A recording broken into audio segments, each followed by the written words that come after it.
ወደሞች ግን የሚያወሩን ካለ የምታወሩ ሰዎች ካላችሁ ኑና የማርያም ስዕል አድኖ ስዕል አድኖ ማለት የሚያድን ስዕል አይደል ያላችሁ?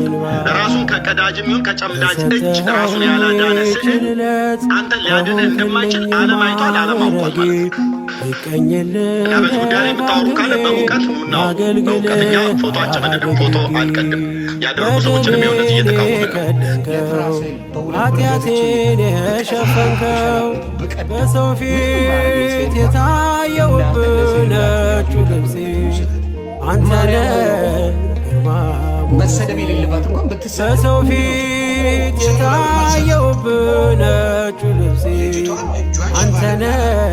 ወረቀቱ ህግ ጋር ብትሄድ ጨምድዳ ይሄ አያድነኝም አልኩኝ ስህተቴ ምንድን ነው ብትል ህግ በምንድን ነው የሚከሳት?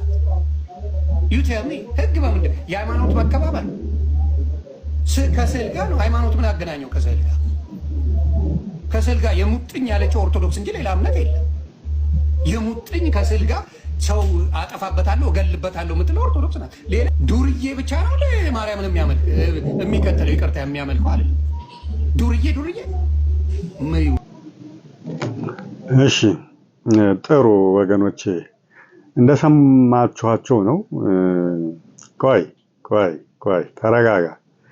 ምድረ ደንቆሮ ስዕል አድህኖ ምንድነው? ከመጽሐፍ ቅዱስ ጋር ያለው ግንኙነት ምንድነው? እግዚአብሔር የፈቀደው ከእግዚአብሔር የተገኘ ነው ወይ? ስዕል አድህኖ ሲባል ስዕል ብቻ ሳይሆን ምስልንም ጭምር ነው እያልኩ ያለሁት።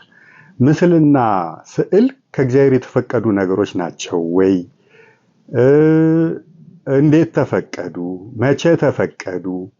ዓላማቸው ምንድነው? አገልግሎታቸው ምንድነው?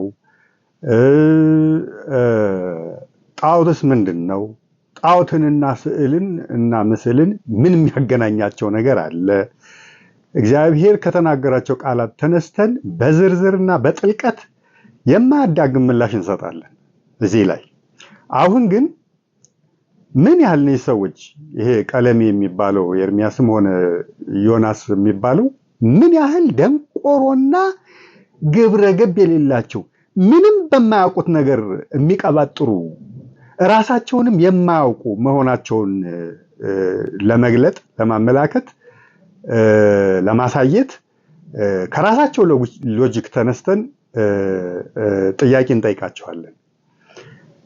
ጥሩ ስዕላቱ ሲቀደዱ በዛች ውርጋጥና በሌሎቹ ሲረገጡ ምላሽ መስጠት ያልቻሉት ራሳቸውን ማዳን ያልቻሉት የእግዚአብሔር ኃይል ስለሌላቸው እግዚአብሔር ስለማይገለገልባቸው ነው አይደል ያሉት? ጥሩ እንደዛ ከሆነ ጥያቄውን ወደ እነሱ እንውሰደውና ምነዋ ታዲያ ባለፈው ታስታውሳላችሁ አንድ እስላም ይሄ 66ቱን የመናፍቃኑን መጽሐፍ ቅዱስ እየቀደደ እየጣለ እያቃጠለና እየረገጠ አይተነዋል። ምነዋ ታዲያ ያ መጽሐፍ ቅዱስ የነሱ መጽሐፍ ቅዱሳቸው የእግዚአብሔር ቃል ከሆነ ምነዋ ራሱን ማዳን ሳይችል ቀረ? ከመቃጠል ራሱን መከላከል ራሱን ማዳን ሳይችል ለምን ቀረ? ይሄ እስላም ብቻ አይደለም። በምዕራቡም ዓለም ስትሄዱ 666 አምላኪ ነን የሚሉ ወይም በግላጭ ሰይጣኒዝምን አምላኪዎች ነን፣ ጭቁኑ ሰይጣንን አምላኪ ነን የሚሉ ሰዎች ይሄን ያደርጋሉ። የፕሮቴስታንቱን ዓለም መጽሐፍ ቅዱስ መጫወቻ መቀለጃ ያደርጉታል። ምነዋ ታዲያ መልስ ሳይሰጥ ሊቀር ቻለ?